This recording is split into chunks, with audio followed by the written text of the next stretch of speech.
Assalamualaikum warahmatullahi wabarakatuh. Waalaikumsalam warahmatullahi wabarakatuh. Halo teman-teman hebat, selamat datang di podcast Cinta Digital PAIS. Tempatnya kita belajar agama dengan cara seru, santai, dan penuh makna. Hari ini kita akan membahas tema yang keren banget, yaitu peduli sosial atau ekoteknologi. Wah, agak susah ya katanya. Iya, terdengar sulit, tapi tenang teman-teman. Hari ini kita akan bahasnya dengan bahasa yang mudah dipahami. Dan tentu saja, kita sudah bersama narasumber hebat kita, guru PAI tercinta kita, Bapak Muhammad Dia Rahman MPD. Assalamualaikum Bapak. Waalaikumsalam, Masya Allah, luar biasa sekali untuk Mbak Nazwa dan Mbak Fahira. Bagaimana kabarnya Bapak? Alhamdulillah, luar biasa sekali. Bagaimana kabarnya anak-anak juga, sehat juga? Iya Bapak. Iya Pak. Billah. Bapak, sebelum masuk ke pembahasan berat, saya mau tanya dulu. Boleh. Kalau melihat teman jatuh di sekolah, apa yang harus kita lakukan? Ya kita harus membantu dan menolongnya pastinya. Kalau melihat sampah berserakan di halaman sekolah, gimana Pak? Ya harus kita ambil sampahnya dan harus kita buang sampahnya di tempat sampah. Nah teman-teman, itu termasuk peduli sosial ya? Betul sekali. Tapi Bapak, kalau ekoteologi itu apa ya? Kok terdengar seperti pelajaran IPA? Nggak juga kok. Jadi ekoteologi itu gabungan dari dua kata. Dari kata eko dan teologi. Nah, artinya apa sih? Eko itu artinya lingkungan. Dan teologi itu artinya ilmu tentang Tuhan.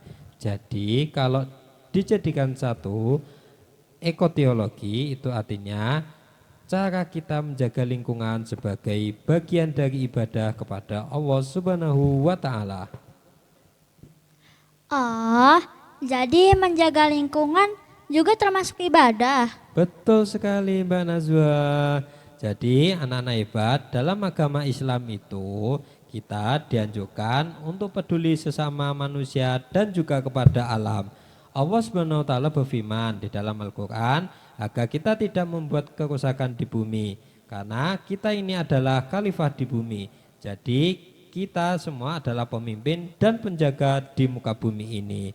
Contohnya Nabi Muhammad SAW sangat peduli terhadap lingkungan. Beliau melarang membuang sampah sembarangan, melarang merusak tanaman, bahkan melarang menyiksa hewan sekalipun, seperti itu. Bapak, berarti kalau kita menanam pohon itu juga dapat pahala ya? Betul sekali. Jadi bahkan ketika pohon itu yang kita tanam sampai berbuah dan buahnya itu bisa dirasakan oleh manusia dan hewan, kita akan mendapatkan pahala yang luar biasa sekali, seperti itu Mbak. Wah, berarti menjaga lingkungan itu seperti sedekah ya Bapak? Betul sekali. Jadi itulah yang disebut ekoteologi, karena kita menjaga alam karena perintah Allah, bukan hanya supaya bersih saja. Jadi karena itu semua bagian dari keimanan. Bapak, kalau peduli sosial itu contohnya apa saja untuk anak SD?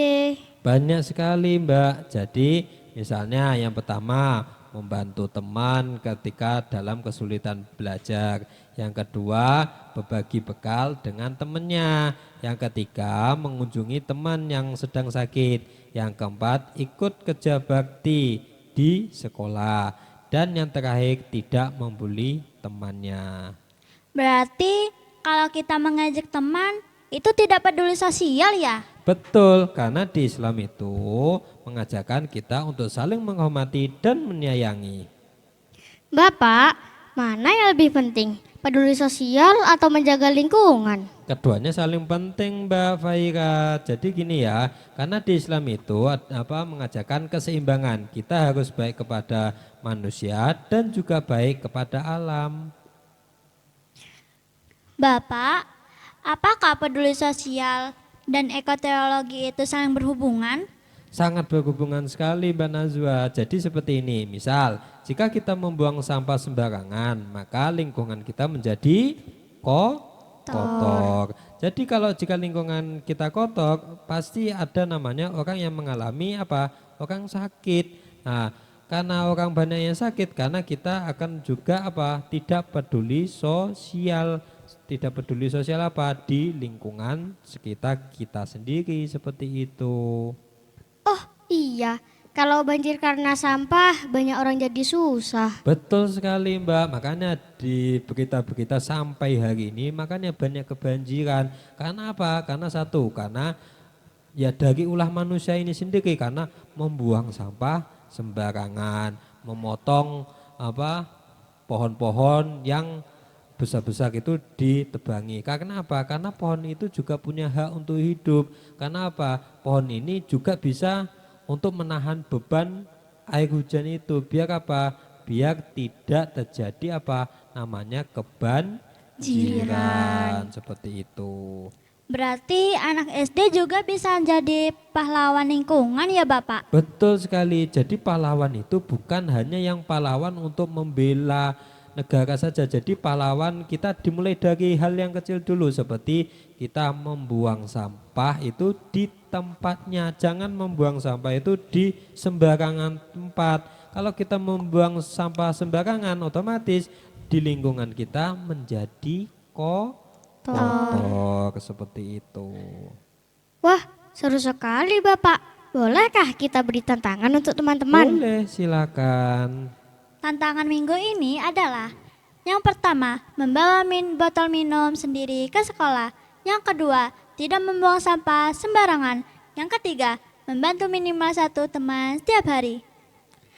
Dan jangan lupa, niatkan semua itu karena Allah. Masya Allah, luar biasa sekali untuk host kita pada hari ini. Makanya jika kita lakukan suatu apapun itu harus diniati dengan niat ibadah. Insya Allah akan mendapatkan bernilai pahala. Masya Allah, hari ini kita belajar bahwa peduli sosial dan menjaga lingkungan adalah bagian dari iman. Jadi teman-teman, mulai hari ini yuk jadi anak yang peduli dan cinta lingkungan.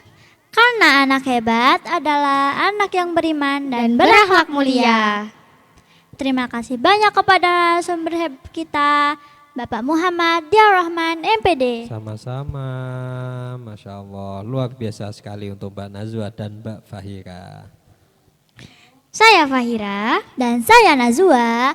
Sampai jumpa di podcast berikutnya. Wassalamualaikum warahmatullahi wabarakatuh.